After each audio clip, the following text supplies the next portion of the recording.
Hello दोस्तों, आप सभी का स्वागत है समसामयिक घटना चक्र के इस ऑनलाइन प्लेटफॉर्म पर। आज अपने इस वीडियो में हम लोग बात करेंगे 5 फरवरी 2025 के इंपॉर्टेंट करंट अफेयर के बारे में। आप लोगों की डेली क्वेरी आती है कि सर पीडीएफ दे दीजिए, पीडीएफ दे दीजिए।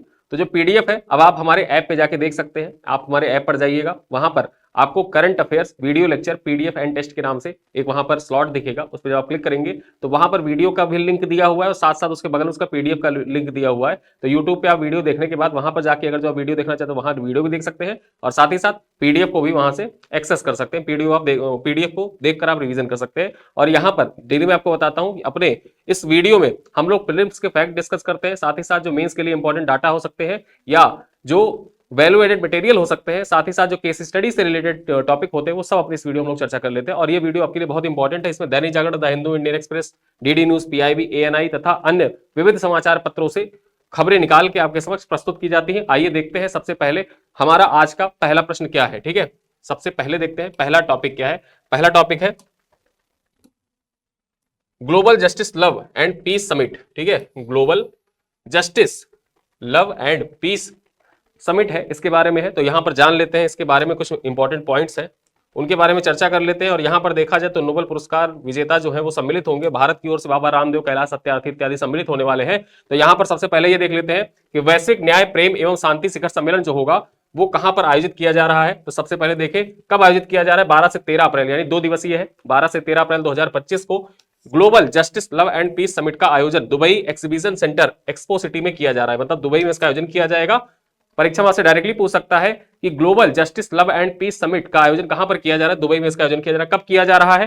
तो 12 से 13 अप्रैल 2025 के बीच में इसका आयोजन किया जा रहा है। और यहां पर सबसे खास बात क्या हो जाती है, ये आयोजन जो किया जा रहा है वो किसके द्वारा आयोजित किया जा रहा है। ठीक है, तो यहां पर देखें आईएम पीस कीपर मूवमेंट, एक मूवमेंट है आईएम पीस कीपर। ठीक है, तो आईएम पीस कीपर मूवमेंट के द्वारा इसको आयोजित किया जा रहा है। और यहां पर देखा जाए तो 28 शांति रक्षक जो पीस कीपर होते हैं, 2800 पीस कीपर और 72 प्रतिष्ठित वक्ता शामिल होंगे, जिनमें 10 नोबेल पुरस्कार विजेता भी शामिल होंगे। और यहां पर जो 10 नोबेल पुरस्कार विजेता है उसमें अगर हम बात करें तो भारत की ओर से कैलाश सत्यार्थी भी शामिल हो रहे हैं। साथ ही साथ जो प्रतिष्ठित वक्ता है ना, 72 प्रतिष्ठित वक्ता, इनमें बाबा रामदेव भी भारत की ओर से सम्मिलित होंगे। ठीक है, तो यहां पर आगे भी लिखा हुआ है विभिन्न राष्ट्राध्यक्ष एवं धार्मिक नेता भी इसमें सम्मिलित होंगे। थीम क्या है ये आपके लिए इंपॉर्टेंट हो जाता है। इसका थीम बहुत महत्वपूर्ण है।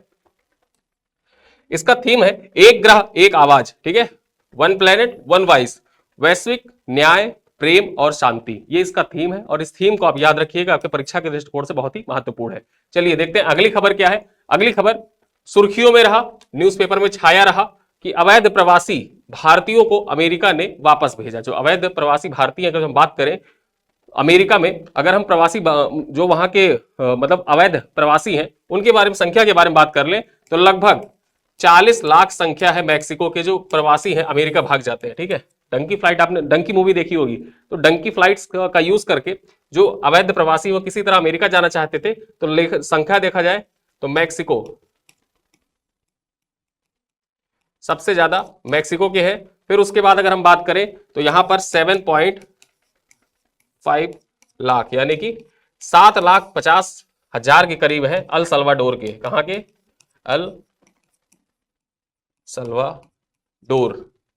और फिर उसके बाद में देखा जाए तो 7.25 लाख भारतीय हैं जो अवैध प्रवासी के रूप में अमेरिका में पहुंच गए थे। तो अभी अमेरिका, जैसे डोनाल्ड ट्रंप जब सत्ता में आए तो उनका सबसे पहले यही एक चीज था कि हम जितने भी अवैध प्रवासी हैं, अवैध प्रवासियों को अपने देश से बाहर निकालेंगे। ठीक है, तो उसी कड़ी में देखा जाए तो भारत के जो 18,000 अवैध प्रवासी जो वहां पर रजिस्टर किए गए, संख्या तो लंबी चौड़ी है, बड़ी संख्या है, लेकिन उनमें से 18,000 अवैध जो अप्रवासी भारतीय हैं, 18,000 अवैध अप्रवासी भारतीय हैं, उनको वापस करने जा रहा है। ठीक है, तो यहां पर देखें 205 भारतीय, जो पहला जो प्लेन आ रहा है ना उसमें देखा जाए तो 205 भारतीय नागरिकों को लेकर C-17 ग्लोब मास्टर विमान सैन एंटोनियो टेक्सास से रवाना हुआ। ये कहां से रवाना हुआ है और प्लेन का नाम क्या था ये आप याद रखना। ठीक है, इंपॉर्टेंट हो जाता है आपके परीक्षा के दृष्टिकोण से, ये पॉइंट इंपॉर्टेंट है। 205 भारतीयों को ला रहा है, प्लेन का नाम है C-17 globe master. C-17 globe master इसका नाम है। और ये कहां से उड़ान भरी? तो इसने उड़ान भरी है सैन एंटोनियो टेक्सास से, इसने उड़ान भरी है। आगे बात कर लें तो अमेरिका से स्वदेश लौटेंगे, मतलब बताया जा रहा है कि लगभग 18,000 जो अवैध आप्रवासी हैं उनको वापस लौटाएगा अमेरिका अभी के लिए तत्काल में। तो उसमें से पहला जो कड़ी है वो आ चुकी है। लगभग 40 विमान ऐसे आएंगे जिनमें धीरे धीरे करके सबको वापस भेजा जाएगा। ठीक है, अमेरिका में अवैध प्रवासियों की संख्या के मामले में भारतीय तीसरा सबसे बड़ा समूह है। करीब लाख भारतीय बिना वीजा के अमेरिका में अवैध रूप से रह रहे हैं। ठीक है, तो यहां पर देखा जाए तो 7.25 लाख के साथ अमेरिका जो भारत है, भारत का स्थान तीसरा है। पहले स्थान पर कौन है? पहले स्थान पर मैक्सिको है, दूसरे स्थान पर अल सल्वाडोर का स्थान आता है। ठीक है, तो यहां पर हमने दूसरी खबर की बात की। तीसरी खबर आपके परीक्षा के दृष्टिकोण से मोस्ट इंपॉर्टेंट हो जाता है और इससे आपकी परीक्षा में प्रश्न संभावित है कि आ सकता है। जैसे यूसीसी, जब आपने पढ़ा उत्तराखंड के बारे में पढ़ा कि उत्तराखंड यूसीसी जारी करने वाला, मतलब लागू करने वाला पहला राज्य था, उसी कड़ी में देखा जाए तो गुजरात जो है इसने भी यूसीसी को इंप्लीमेंट करने के लिए कमेटी का गठन कर दिया है। तो इस वजह से ये प्रश्न आपकी परीक्षा के दृष्टिकोण से इंपॉर्टेंट हो जाता है। गुजरात सरकार ने समान नागरिक संहिता यानी कि यूसीसी का मसौदा विधेयक तैयार करने के लिए एक समिति गठित की है। 5 सदस्यीय समिति का नेतृत्व सुप्रीम कोर्ट की सेवानिवृत्त न्यायाधीश रंजना देसाई कर रही है। ये इंपॉर्टेंट है आपकी परीक्षा के दृष्टिकोण से कि जो गुजरात सरकार के द्वारा यूसीसी के लिए जो कमेटी गठित की जा रही है उसकी अध्यक्षता कौन कर रही है? रंजना देसाई कर रही है और ये सुप्रीम कोर्ट की रिटायर्ड जज है। यहां पर देखा जाए तो समिति 45 दिनों में रिपोर्ट देगी, 45 दिन के अंदर समिति अपना रिपोर्ट देगी। आगे बात करें तो मुख्यमंत्री भूपेंद्र पटेल ने कहा है कि समिति राज्य में यूसीसी की जरूरतों का आकलन करने के साथ उसका मसौदा तैयार करेगा। समिति में सेवानिवृत्त आईएएस अधिकारी सीएल मीणा, अधिवक्ता आरसी कोडकर, शिक्षाविद दक्षेश ठक्कर एवं सामाजिक कार्यकर्ता गीता श्राफ शामिल है। तो यहां पर देखा जाए 5 सदस्यीय कार्यक्रम जो समिति ये कमेटी है, इस कमेटी के मेंबर कौन कौन से हैं उन मेंबरों के बारे में आप जान लीजिए। और अध्यक्षता किसके द्वारा की जाएगी? रंजना देसाई के द्वारा की जाएगी। और ये कमेटी जो है वो 45 दिनों के अंदर रिपोर्ट जो अपनी जो गुजरात सरकार है उसको सबमिट करेगी और उसके बाद में गुजरात सरकार इस पर विचार करेगी किस प्रकार से गुजरात में यूसीसी को लागू किया जाए। और इस प्रकार देखा जाए तो यूसीसी के लिए जो कमेटी है, कमेटी गठित करने वाला, साथ ही साथ यूसीसी के लिए इतना बढ़ चढ़ के जो प्रोग्राम चलाए जा रहे हैं, ठीक है, नियम कानून बनाने का प्रयास किया जा रहा है, गुजरात उसमें दूसरे नंबर पर है। उत्तराखंड में यूसीसी को लागू कर दिया गया, 26 जनवरी को यूसीसी उत्तराखंड में लागू हो गया है। अगली खबर देखें, अब यहां पर लिखा हुआ है कि पश्चिम बंगाल का नाम बदलने की मांग, जो पश्चिम बंगाल है, पश्चिम बंगाल का नाम बदलने का मांग किया गया। अब नाम बदलने की मांग बार बार पे उठती रहती है पश्चिम बंगाल पे। अब यहां पर देखा जाए खबर क्या है कि तृणमूल कांग्रेस ने मंगलवार को राज्यसभा में पश्चिम बंगाल का नाम बदलकर बांग्ला करने का, यानी कि नाम बदला जाएगा तो क्या नाम रखा जाए, पश्चिम बंगाल का नाम बदल के बांग्ला करने की मांग उठाई है। पार्टी सांसद रीता व्रत बनर्जी, ये है रीता व्रत बनर्जी, यहां पे आप देखिए, इन्होंने कहा इसमें राज्य के इतिहास एवं संस्कृति की छाप है। मतलब बांग्ला नाम किया जाएगा तो इसमें राज्य के इतिहास और वहां की संस्कृति की छाप दिखाई देती है। ठीक है, अब यहां बात की जाए तो पश्चिम बंगाल विधानसभा ने सर्वसम्मति से राज्य का नाम बदलने का प्रस्ताव पारित किया था, लेकिन केंद्र ने अभी तक इस पर सहमति नहीं जताई है। 2018 में ही जो पश्चिम बंगाल की विधानसभा थी, ठीक है, 2018 में ही सर्वसम्मति से ऐसा विधेयक पारित कर दिया था, प्रस्ताव पारित कर दिया था, लेकिन अभी केंद्र की ओर से ऐसी कोई अनुमति नहीं मिली है। वहीं पर देखा जाए किसी भी राज्य का नाम आखिरी बार 2011 में बदला गया था, जब उड़ीसा का नाम ओडिशा कर दिया गया था। ठीक है, जो हम उड़ीसा लिखते हैं ना, ये उड़ीसा, ये उड़ीसा इस तरह नहीं लिखा जाता है, उड़ीसा अब ओडिशा लिखा जाता है। ठीक है, तो ओडिशा का नाम परिवर्तन कब किया गया था, ये आपके परीक्षा के दृष्टिकोण से इंपॉर्टेंट है, 2011 में किया गया था। देखिए इसके पीछे एक तर्क ये भी दिया जाता है, जो जानकार है वो ये भी बताते हैं, जैसे हम राज्यों का क्रम जब देखते हैं ना, राज्यों की, जैसे आप कोई फॉर्म भर रहे हैं, फॉर्म फिल करते हैं, तो उसमें अगर जो उत्तर प्रदेश आपको सर्च करना होता है ना, स्टेट जहां पर दिया रहता है, आप स्क्रॉल करते हैं तो नीचे यू से स्टार्ट होता है उत्तर प्रदेश। ठीक है, यू, अब यू से स्टार्ट होता है तो उत्तर प्रदेश नीचे आता है, उत्तराखंड, उत्तर प्रदेश, जबकि असम, बिहार ये सब सबसे ऊपर रहते हैं। जब उसमें आप देखेंगे अल्फाबेट के हिसाब से, तो उस हिसाब से भी देखा जाए, जब पश्चिम बंगाल है, अब इसको वेस्ट बंगाल लिखते हैं, ठीक है, वेस्ट बंगाल, तो वरीयता क्रम में अगर जो देखा जाए तो ये अल्फाबेटिकल ऑर्डर में बहुत नीचे आता है, लेकिन जब इसका नाम परिवर्तित करके बांग्ला कर दिया जाएगा तो ये अल्फाबेटिकल रूप से ऊपर आ जाएगा। ठीक है, तो एक दृष्टिकोण ये भी कहा जाता है कि सरकार इसलिए भी चाहती है, अपनी सांस्कृतिक छाप तो है ही है, लेकिन उसके साथ साथ जो वरीयता क्रम होता है, अल्फाबेटिकल ऑर्डर होता है, उस अल्फाबेटिकल ऑर्डर में भी ऊपर आना चाहती है। इस वजह से वेस्ट बंगाल का नाम परिवर्तित करके बांग्ला रखना चाहती है। ठीक है, चलो, तो ये खबर हो गई। अगली खबर देखें, एक रोबोट है चीन के द्वारा, फ्लाइंग डिटेक्टर। ठीक है, अब इसके बारे में जान लेते हैं। रोबोट फ्लाइंग डिटेक्टर चांद पर पानी खोजेगा, चीन का रोबोट है, अब चीन के द्वारा विकसित किया गया है। बात करें यहां पर, चीन 2026 में चंद्रमा के दक्षिणी हिस्से पे जमे हुए पानी की खोज के लिए रोबोट भेजने की तैयारी में है। मतलब चीन के द्वारा जो चंद्रमा का दक्षिणी हिस्सा है ना, वहां पर एक रोबोट भेजने की तैयारी की जा रही है। रोबोटिक फ्लाइंग डिटेक्टर को चीन के चांग 7 मिशन के तहत भेजा जाएगा। ठीक है, यहां पर देखा जाए तो चांग 7 मिशन किसका है, परीक्षा में आपसे डायरेक्टली पूछ रहे हैं, जैसे चैंग E6 परीक्षा में आपसे पीवाई में पूछा जा चुका है, जो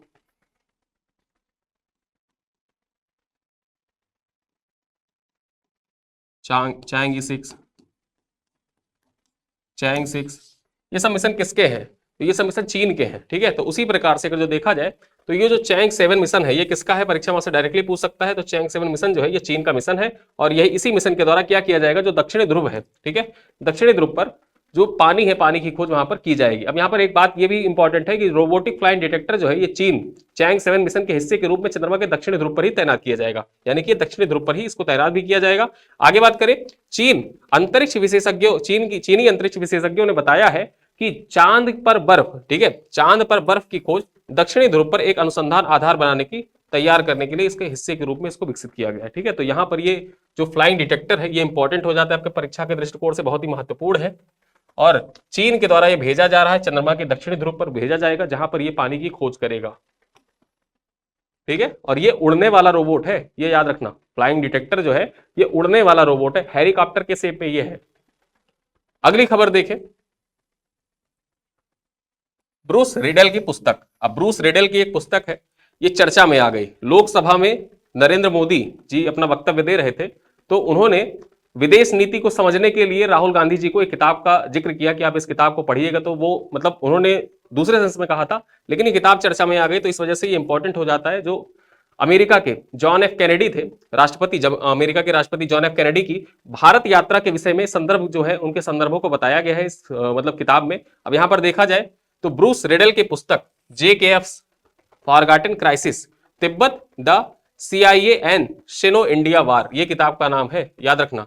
JKF मतलब जॉन एफ कैनेडीज, JKF का मतलब होता है जॉन एफ कैनेडीज फॉरगॉटन क्राइसिस, इस किताब का नाम है। किसके द्वारा लिखी गई है, ब्रूस रिडेल के द्वारा ये किताब लिखी गई है। और ये आप परीक्षा के दृष्टिकोण से इंपॉर्टेंट हो जाती है। ये किताब कब आई थी, पब्लिश कब हुई थी, तो ये 2015 में किताब पब्लिश हुई थी, 2015 की किताब है।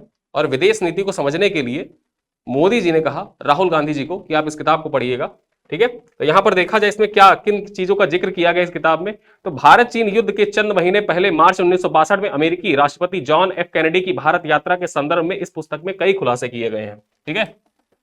इस पुस्तक में कई खुलासे किए गए हैं, तो उन सब का यहां पर जिक्र किया गया है इस किताब में। और यह किताब आपके परीक्षा के दृष्टिकोण से इंपॉर्टेंट हो जाती है बुक्स की सीरीज में। अब यहां पर देखें अगला बिंदु क्या है जो परीक्षा में उपयोगी हो सकता है और खबरों में रहा, समाचार पत्रों में रहा। यहां पर देखा जाए तो ये दैनिक जागरण न्यूज़पेपर की खबर है। इसमें लिखा हुआ है कि कुलपति को अब कुलगुरु बनाएगी राजस्थान सरकार, मतलब नाम परिवर्तन किया जा रहा है। जो कुलपति होते थे अब कुलपति नहीं कहलाएंगे, ठीक है, अब वो कहलाएंगे कुलगुरु। क्या कहलाएंगे, कुलगुरु कहलाएंगे। परीक्षा में क्या पूछ सकता है, हाल ही में किस राज्य सरकार ने कुलपति का नाम परिवर्तित कर कुलगुरु रखा है, राजस्थान सरकार ने रखा है, ठीक है। देखें यहां पर तो राजस्थान के सरकारी विश्वविद्यालयों में कार्यरत कुलपतियों को राज्य सरकार अब कुलगुरु बनाएगी, ठीक है। कुलपतियों का पदनाम बदलने के लिए विश्वविद्यालय संबंधी कानून में संशोधन के लिए विधेयक लाया जाएगा और विधेयक में प्रति कुलपति पदनाम को भी प्रति कुलगुरु रखा जाएगा, ठीक है। जैसे प्रति कुलपति होते हैं ना, उनको प्रति कुलगुरु कहा जाएगा, ठीक। जैसे चांसलर होते हैं, वाइस चांसलर और प्रो वाइस चांसलर, तो वाइस चांसलर कुलपति और प्रो वाइस चांसलर मतलब प्रति कुलपति, ठीक है। लेकिन अंग्रेजी में जो प्रयुक्त होता है ना, अंग्रेजी में वो वही चीज प्रयुक्त होगा, vice chancellor pro vice chancellor. Hindi में कुलगुरु प्रति कुलगुरु प्रयुक्त होगा, ठीक है। तो ऐसा करने का प्रावधान जो है वो राजस्थान सरकार ऐसा विधेयक प्रस्ताव संशोधन लेकर आ रही है, ठीक है। तो इंपॉर्टेंट है आपके परीक्षा के दृष्टिकोण से, याद रखना। अगली खबर है और ये आपके परीक्षा के लिए इंपॉर्टेंट हो जाता है। यहां से प्रश्न आपके परीक्षा में साहित्य अकादमी से क्वेश्चन PYQ पूछे जाते रहे, इंपॉर्टेंट हो जाता है। देखा जाए यहां पर तो चमन अरोड़ा को डोगरी में साहित्य अकादमी पुरस्कार, जो डोगरी भाषा है ना वहां पर साहित्य अकादमी पुरस्कार किसको प्रदान करने की घोषणा की गई है, तो ये चमन अरोड़ा है। मरणोपरांत दिवंगत, मतलब ये इनका देहांत हो चुका है, लेकिन इनको साहित्य अकादमी पुरस्कार से सम्मानित किया जाएगा। देखा जाए तो दिवंगत चमन अरोड़ा की पुस्तक एक होर अश्वत्थामा, ठीक है, किताब का नाम क्या है, एक होर अश्वत्थामा। यह किताब आपके परीक्षा के दृष्टिकोण से बहुत ही महत्वपूर्ण हो जाता है। और ये है चमन अरोड़ा, चमन अरोड़ा की फोटो आप देख लीजिए, फोटो आप देखे रहेंगे तो कोई भी चीज दिमाग में बहुत तेज क्लिक करती है, ठीक है। इनकी किताब है एक होर अश्वत्थामा, लघु कथा है। इसको डोगरी में 2024 के साहित्य अकादमी पुरस्कार प्रदान किया जाएगा। 2024 का साहित्य अकादमी पुरस्कार डोगरी भाषा में किस पुस्तक को दिया गया है, एक होर अश्वत्थामा को दिया गया है। और चमन अरोड़ा के द्वारा यह किताब लिखी गई थी। दिल्ली में 8 मार्च को विशेष समारोह में यह पुरस्कार प्रदान किया जाएगा। सम्मान पुरस्कार के साथ 1 लाख रुपए भी प्रदान किए जाएंगे, ठीक है। तो दिल्ली में 8 मार्च को पुरस्कार प्रदान किया जाएगा और पुरस्कार समारोह जो आयोजित किया जाएगा उसमें 1 लाख रुपए की पुरस्कार राशि भी प्रदान की जाएगी। यहां पर देखा जाए तो केंद्रीय संस्कृति मंत्रालय के वरिष्ठ अधिकारियों ने बताया है कि साहित्य अकादमी के अध्यक्ष माधव कौशिक और 3 सदस्यीय वाली निर्णय समिति के संतुति के आधार पर यह पुरस्कार का चयन किया गया है। ठीक है, जो कमेटी थी, कमेटी की अध्यक्षता किसके द्वारा की गई थी? जो साहित्य अकादमी के अध्यक्ष है माधव कौशिक, वर्तमान में माधव कौशिक जो है वो साहित्य अकादमी के अध्यक्ष है। प्रीलिम्स परीक्षा के लिए इंपॉर्टेंट हो सकता है, डायरेक्टली आपसे परीक्षा में पूछ ले कि साहित्य अकादमी के वर्तमान अध्यक्ष कौन है? माधव कौशिक है। ठीक है, तो उन्हीं के द्वारा, और 3 सदस्यीय कमेटी थी, कमेटी ने नाम रिकमेंड किया था चमन अरोड़ा का, और इन्हीं को डोगरी भाषा में साहित्य अकादमी पुरस्कार से सम्मानित किया गया। ठीक है, अगली खबर देखें, इंपॉर्टेंट है आपके परीक्षा के दृष्टिकोण से, स्पेस टेक्नोलॉजी के दृष्टिकोण से इंपॉर्टेंट हो जाता है। जापान ने लॉन्च किया मिचिबिकी 6 उपग्रह, नेविगेशन प्रणाली में अमेरिका पर कम करेगा निर्भरता। देखिए, नेविगेशन प्रणाली में जापान की जो निर्भरता है ना, वो अमेरिका पर ज्यादा है, और इसी चीज को कम करने के लिए, अमेरिका पर निर्भरता कम करने के लिए जापान के द्वारा मिचिबिकी 6 उपग्रह को लॉन्च किया गया है। और इससे संबंधित जो पॉइंट है वो देख लेते हैं। जापान ने अपने नए H3 रॉकेट के जरिए मिचिबिकी 6 उपग्रह को लॉन्च किया है, ताकि देश की अपनी सटीक स्थिति निर्धारण प्रणाली विकसित की जा सके। नेविगेशन प्रणाली जो है जापान की खुद की नेविगेशन प्रणाली विकसित की जा सके, इसी वजह से इसको लॉन्च किया गया है। आगे बात करें, जापान 2026 तक 7 उपग्रहों का, 2026 तक कितने? 7 उपग्रहों का नेटवर्क तैयार करने की योजना बना रहा है, और 2030 तक ये जो नेटवर्क है ये 7 से बढ़ाकर 11 कर दिया जाएगा। मतलब 11 उपग्रहों को और जोड़ने का लक्ष्य रखा गया है। ठीक है, 2030 तक इसमें 11 उपग्रह जोड़े जाएंगे, अभी 2026 तक 7 जोड़ दिए जाएंगे, फिर उसके बाद 2030 तक 11 हो जाएंगे। ठीक है, तो ये हो गया हमारा स्पेस टेक्नोलॉजी से रिलेटेड जापान का जो मिचिबिकी 6 उपग्रह है। परीक्षाओं से डायरेक्टली पूछ सकता है कि हाल ही में चर्चा में रहा मिचिबिकी 6 रॉकेट किस देश का उपग्रह है, नेविगेशन उपग्रह है, डायरेक्टली पूछेगा, टिक करके आएगा जापान का है। आगे देखें, विश्व अंतर धार्मिक सद्भाव सप्ताह 2025 इंपॉर्टेंट है आपके परीक्षा के दृष्टिकोण से। ये जो सप्ताह है, वीक है, इसके बारे में जाने तो संयुक्त राष्ट्र महासभा UNGA द्वारा 1 से 7 फरवरी तक मनाया जाने वाला विश्व अंतर धार्मिक सौहार्द सप्ताह, यानी कि world interfaith harmony week, world interfaith harmony week जो है, विभिन्न धार्मिक समुदायों के बीच आपसी समझ, संवाद एवं सहयोग को बढ़ावा देने के लिए एक वैश्विक पहल है। ठीक है, और ये जो विश्व अंतर धार्मिक सद्भाव सप्ताह परीक्षा में आपसे पूछ ले कब मनाया जाता है, तो 1 से 7 फरवरी के बीच इसको मनाया जाता है। और UNGA, इस पहल की जो शुरुआत है वो UNGA के द्वारा की गई थी, तो ये आपके परीक्षा के दृष्टिकोण से इंपॉर्टेंट हो जाता है। आगे बात करें अगले पॉइंट की, तो भारत की एंटी शिप क्रूज मिसाइल की खरीद के लिए रूस के साथ अनुबंध। देखिए, अभी मैंने आपको बताया था, कल आपको पढ़ाया था कि वोलोडिन, जो वहां की जैसे लोकसभा, यहाँ भारत में लोकसभा होती है, तो वहां का जो लोअर हाउस है, ठीक है, ड्यूमा, वहां के ड्यूमा के जो अध्यक्ष है वो भारत की यात्रा पर आए हुए थे। और दोनों देशों के बीच में अगर जो देखा जाए तो आपसी संबंधों को मजबूती प्रदर्शित करते हुए साथ ही साथ लोकसभा की बैठक में उन्होंने हिस्सा लिया, राज्यसभा की बैठक का दौरा किया, और महाराष्ट्र गए, महाराष्ट्र के जो मुख्यमंत्री है, राज्यपाल है, वहां उनसे मुलाकात की। और उसी क्रम में अगर जो देखा जाए तो भारत ने रूस के साथ एक अनुबंध किया है एंटी शिप क्रूज मिसाइल के लिए। ठीक है, तो परीक्षा में आपसे पूछ सकता है कि फरवरी 2025 में भारत ने किस देश के साथ एंटी शिप क्रूज मिसाइल समझौते ज्ञापन पर हस्ताक्षर किया? रूस के साथ हस्ताक्षर किया। ठीक है, बात करें यहां पर तो समुद्र में चीन और पाकिस्तान के बढ़ते खतरों के बीच भारत ने एंटी शिप क्रूज मिसाइलों की खरीद के लिए रूस के साथ एक अनुबंध पर हस्ताक्षर किया है। सरकार ने यह कदम नौसेना के पनडुब्बी बेड़े की लड़ाकू क्षमताओं को महत्वपूर्ण रूप से बढ़ाएगा। मतलब सरकार का यह कदम जो है, ये पनडुब्बी बेड़ा जो है ना नौसेना की, उसकी लड़ाकू क्षमताओं को महत्वपूर्ण रूप से इंक्रीज करेगा। और यहां पर आप देख सकते हैं ये है पनडुब्बी। ठीक है, तो एंटी शिप क्रूज मिसाइल के लिए समझौता किसके साथ किया गया? रूस के साथ किया गया। और ये आपकी खबर जो है वो आपके परीक्षा के दृष्टिकोण से इंपॉर्टेंट है। 2024 का पेपर आप देखेंगे तो वहां पर आप एक चीज नोटिस करेंगे कि बार बार परीक्षा में जो मतलब 2024 के पेपर में लगभग 3-4 प्रश्न ऐसे हैं जो डिफेंस टेक्नोलॉजी से आए हुए हैं। तो डिफेंस टेक्नोलॉजी, स्पेस टेक्नोलॉजी आपके परीक्षा के दृष्टिकोण से इंपॉर्टेंट होते जा रहे हैं साइंस टेक में। अब यहां पर एक पॉइंट है, मन मित्र नाम का व्हाट्सएप गवर्नेंस। ठीक है, मन मित्र नाम से व्हाट्सएप गवर्नेंस इंपॉर्टेंट है आपके परीक्षा के दृष्टिकोण से। बात करें यहां पर तो देश में पहली बार आंध्र प्रदेश सरकार ने मन मित्र नाम से व्हाट्सएप गवर्नेंस स्टार्ट किया। व्हाट्सएप पर गवर्नेंस प्रदान किया जाएगा और इसका नाम क्या है? ये पहल किसके द्वारा शुरू की गई है? तो आंध्र प्रदेश सरकार के द्वारा ये पहल स्टार्ट की गई है। ये आपके परीक्षा के दृष्टिकोण से मोस्ट इंपॉर्टेंट है कि देश में पहली बार आंध्र प्रदेश सरकार ने मन मित्र नाम से व्हाट्सएप गवर्नेंस शुरू किया है। इसके माध्यम से, ठीक है, इसके माध्यम से नागरिक अब 161 सरकारी सेवाओं तक व्हाट्सएप के जरिए आसानी से पहुंच सकेंगे। आगे हम बात करें इस पहल का उद्देश्य सरकारी सेवाओं को जनता के और करीब लाना। जो सरकारी सेवाएं होती है ना, सरकारी सेवाओं को जनता का जो मतलब जुड़ाव होता है, तो सरकारी सेवाओं से और ज्यादा जुड़ाव बढ़े, इसी चीज को बढ़ावा दिया जाएगा इस पहल के माध्यम से।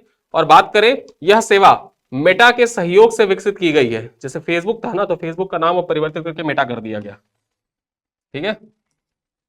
तो यह सेवा मेटा के सहयोग से विकसित की गई है और इसे भविष्य में ब्लॉकचेन और एआई तकनीकी के साथ उन्नत भी किया जाएगा। तो यहां पर ये इंपॉर्टेंट हो जाता है, जो मनमित्र पहल है, इसको आप जब व्हाट्सएप गवर्नेंस की बात आती है, जब आप जीएस पेपर 2 गवर्नेंस के पॉइंट्स आप लिखते हैं और वहां पर सुशासन की बातें आप लिखते हैं, तो सुशासन में जो ये व्हाट्सएप गवर्नेंस है, इस चीज को, कीवर्ड को आप मेंशन कर सकते हैं और इससे क्या होगा, आपका प्रश्न जो होगा वो बहुत ही अपर लेवल पे चला जाएगा, ठीक है। मतलब जो एग्जामिनर होगा, एग्जामिनर को लगेगा कि आपने डीप स्टडी करी है, करंट अफेयर से लगातार आप जुड़े रहे, अच्छे से आपने तैयारी करी है।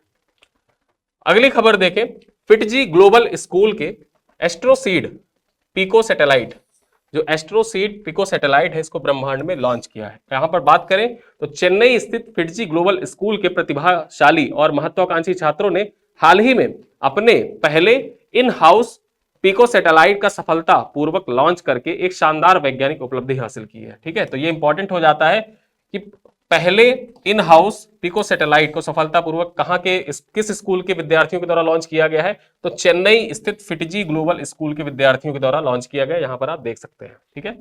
Pico satellite launch FIITJEE global school, चित्र लगा हुआ है बगल में, आप देखेंगे तो चीजें याद आ जाएंगी। इस उपग्रह का नाम क्या है, तो इस उपग्रह का नाम रखा गया एस्ट्रोसीड। ये नाम इंपॉर्टेंट हो जाता है, ये है नाम, और ये नाम आपके परीक्षा के दृष्टिकोण से इंपॉर्टेंट हो जाता है, ठीक है। आगे बात करें, लागत प्रभावशीलता और निर्माण में आसानी पर अपने फोकस के साथ एस्ट्रोसीड अंतरिक्ष प्रौद्योगिकी में संभावनाओं के लिए एक नए युग का प्रतीक है, ठीक है। तो ये आपके परीक्षा के दृष्टिकोण से देखा जाए, स्पेस टेक्नोलॉजी के दृष्टिकोण से बहुत महत्वपूर्ण है और इसको याद करके रखिएगा। आज मैंने लगभग स्पेस टेक्नोलॉजी, डिफेंस टेक्नोलॉजी से अभी तक 4 प्रश्न आपको इसी स्लाइड में बता दिए आज के वीडियो में ही। अब यहां पर देखें, पीएम ई ड्राइव योजना इंपॉर्टेंट है। पीएम ई ड्राइव योजना को 10,900 करोड़ रुपए आवंटित किए गए हैं। तो इससे संबंधित जो पॉइंट है वो देख लेते हैं। फेम 2 यानी कि faster adoption and manufacturing of electric vehicle in India. Fame 2 है, इसका पूर्ण रूप है, फेम 2 का पूर्ण रूप याद रखना, एग्जाम के लिए इंपॉर्टेंट हो जाता है। Faster adoption and manufacturing of electric vehicle in India, इसका पूर्ण रूप है। योजना के तहत अब तक 16.14 लाख इलेक्ट्रिक वाहनों को सब्सिडी प्रदान की जा चुकी है। जो फेम 2 योजना है, इसके अंतर्गत देखा जाए 16.4 लाख इलेक्ट्रिक वाहन जो है उनको सब्सिडी प्रदान की जा चुकी है। इस योजना का मुख्य उद्देश्य इलेक्ट्रिक मोबिलिटी को बढ़ावा देना और प्रदूषण को कम करना है। यानी कि जो इलेक्ट्रिक मोबिलिटी होती है, इसको बढ़ावा देने के साथ साथ में जो प्रदूषण होता है, प्रदूषण को कम करने के लिए इसका उपयोग किया जाता है। आगे एक चीज और जान लें, यहाँ पर यह कदम भारत में ग्रीन मोबिलिटी को तेजी से अपनाने में मदद करेगा। जो ये कदम है ना, जो यहाँ पर पीएम ई ड्राइव योजना को इतने रुपए आवंटित किए हैं, तो इस आवंटन से क्या होगा, यह कदम भारत में ग्रीन मोबिलिटी को तेजी से अपनाने में मदद करेगा और कार्बन उत्सर्जन को कम करने की दिशा में महत्वपूर्ण प्रयास के रूप में यह जाना जाएगा। पीएम ई ड्राइव योजना को सरकार ने 10,900 करोड़ रुपए आवंटित किए हैं, जिससे यह योजना मार्च 2026 तक जारी रहेगी, ठीक है। ये योजना कब तक जारी रहेगी, मार्च 2026 तक जारी रहेगी और इसमें निम्नलिखित वाहनों और सुविधाएं शामिल है। जो ये ई ड्राइव योजना है ना, इसमें निम्नलिखित वाहन और मतलब सुविधाएं शामिल है। कौन कौन सी सुविधाएं और वाहन शामिल है, यहां पर देखा जाए जो पीएम ई ड्राइव में, उसमें ई स्कूटर, ई रिक्शा, ई बस, ई ट्रक और सार्वजनिक ईवी चार्जिंग स्टेशनों को शामिल किया गया है, ठीक है। तो यहां पर इंपॉर्टेंट हो जाता है। ये परीक्षा में आपसे डायरेक्टली भी ये पूछ सकता है कितने रुपए आवंटित किए गए। देखिए अक्सर जैसे बजट वगैरह होते हैं ना, तो बजट वगैरह से संबंधित जो भी इंपॉर्टेंट पॉइंट्स होते हैं डायरेक्टली ऐसे ही पूछता है कि किस योजना को कितने रुपए आवंटित किए गए। उसी क्रम में अगर जो देखा जाए, जो अब देखिए ई व्हीकल का मार्केट है, ई व्हीकल का चलन बहुत ज्यादा है, तो उस दृष्टिकोण से इंपॉर्टेंट हो जाता है कि पीएम ई ड्राइव योजना को कितने रुपए सरकार के द्वारा आवंटित किए गए हैं। 10,900 करोड़ रुपए आवंटित किए गए सरकार के द्वारा, ठीक है। तो यहां पर आज के जो इंपॉर्टेंट करंट अफेयर थे अपने इस वीडियो में हमने चर्चा की, और इसी वीडियो पर आधारित कुछ प्रश्न है आपके लिए, जिनका उत्तर आपको कमेंट बॉक्स में देना है। पहला प्रश्न क्या है, बहुत आसान से प्रश्न है, इनके उत्तर इसी स्लाइड पर आधारित है। एस्ट्रोसीड पिको सैटेलाइट किस स्कूल के छात्रों के द्वारा विकसित किया गया है, ठीक है। पहला प्रश्न यही है। दिल्ली पब्लिक स्कूल, केंद्रीय विद्यालय, फिटजी ग्लोबल स्कूल या सेंट जेवियर स्कूल? ये प्रश्न बहुत आसान है, अभी मैंने तुरंत पढ़ाया, इसी वजह से इन प्रश्नों का उत्तर जो होता है ये आपको कमेंट बॉक्स में देना होता है। क्वेश्चन नंबर 2 क्या कह रहा है? आंध्र प्रदेश सरकार द्वारा शुरू की गई मन मित्र व्हाट्सएप गवर्नेंस पहल के संदर्भ में निम्नलिखित में से कौन सा कथन सत्य है? पहला कथन कह रहा है मन मित्र पहल के तहत नागरिक 161 सरकारी सेवाओं तक व्हाट्सएप के माध्यम से पहुंच सकते हैं। दूसरा कथन कह रहा है यह सेवा गूगल के सहयोग से विकसित की गई है। किसके सहयोग से विकसित की गई ये आपको बताना है। पहला कथन सही है, केवल दूसरा कथन सही है। पहला और दूसरा दोनों कथन सही है, ना तो पहला सही है ना ही दूसरा सही है। क्वेश्चन नंबर 3 क्या कह रहा है? भारत द्वारा रूस की एंटी शिप क्रूज मिसाइल, जो भारत द्वारा रूस से एंटी शिप क्रूज मिसाइलों की खरीद के संदर्भ में निम्नलिखित कथनों में से कौन सा कथन सत्य है?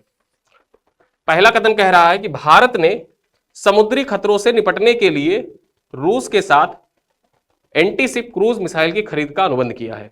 और अगला कथन कह रहा है कि यह अनुबंध भारतीय वायुसेना की मारक क्षमता बढ़ाने के लिए किया गया है। ठीक है, अब आपको बताना है केवल कथन 1 सत्य है, केवल कथन 2 सत्य है, 1 2 दोनों सत्य है, ना तो 1 सत्य है ना ही 2 सत्य है। क्वेश्चन नंबर 4 कह रहा है कि हाल ही में जापान द्वारा लॉन्च किए गए मिचिबिकी 6 उपग्रह के संबंध में निम्नलिखित में से कौन सा कथन सत्य है? मिचिबिकी 6 उपग्रह को जापान ने H3 रॉकेट्स के जरिए लॉन्च किया है। जापान का लक्ष्य है 2030 तक कुल 15 उपग्रह, कितने? कुल 15 उपग्रहों की अपनी नेविगेशन प्रणाली में जोड़ना। कथन कह रहा है केवल कथन 1 सत्य है, केवल 2 सत्य है, दोनों यानी कि 1 और 2 दोनों सत्य है, ना तो 1 सत्य है ना ही 2 सत्य है। ये हमारा चौथा प्रश्न था। और अंतिम प्रश्न क्या है? चमन अरोड़ा को डोगरी के 2024 का साहित्य अकादमी पुरस्कार किस कृति के लिए प्रदान किया गया है? किस कृति के लिए प्रदान की जाएगी? यहां पर देखा जाए, कथन कह रहा है एक होर अश्वत्थामा एक लघु कथा संग्रह है। ठीक है, और यहां पर दूसरा कथन कह रहा है यह पुरस्कार केंद्रीय खेल मंत्रालय द्वारा प्रदान किया जाएगा। जो अवार्ड है साहित्य अकादमी अवार्ड, साहित्य अकादमी अवार्ड किसके द्वारा प्रदान किया जा रहा है उस क्रम में बात करें तो यह केंद्रीय खेल मंत्रालय के द्वारा प्रदान किया जाएगा, ऐसा कहा जा रहा है। अब आपको बताना है कौन सा कथन सत्य है। केवल कथन 1 सत्य है, केवल कथन 2 सत्य है, दोनों कथन सत्य है, या ना तो 1 सत्य है ना ही 2 सत्य है। ठीक है, तो साहित्य अकादमी के बारे में बताना है जो डोगरी भाषा के लिए दिया गया है, उसके क्रम में पूछा जा रहा है प्रश्न। ध्यान से पढ़िएगा, बहुत अब टेक्निकल क्वेश्चन ऐसे ही आपसे परीक्षा पूछे जा सकते हैं। ठीक है, तो इन प्रश्नों का उत्तर आपको कमेंट बॉक्स में देना है। वीडियो अपने दोस्तों के साथ साझा करिएगा। और मैं आपको यहां पर एक चीज बताना चाहता हूं, आपके लिए एक खास पॉइंट ये है और अनाउंसमेंट है कि आज से हमारा जो नवधारा बैच है,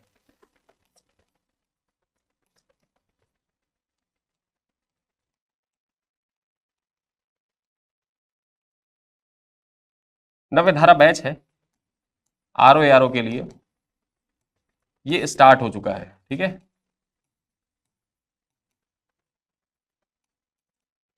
इसकी शुरुआत हो चुकी है, आज ही से हुई है शुरुआत इसकी, 5 फरवरी से 4 बजे से क्लासेस मिलना स्टार्ट हो गई हैं। जब आप कोई चीज की तैयारी करना स्टार्ट करते हैं तो हमेशा एक चीज याद रखिए, शुरुआत से तैयारी करना बहुत ही लाभप्रद होता है आपके लिए। तो जो लोग भी इंटरेस्टेड है नवधारा बैच को ज्वाइन करने के लिए, वो नवधारा बैच ज्वाइन कर सकते हैं।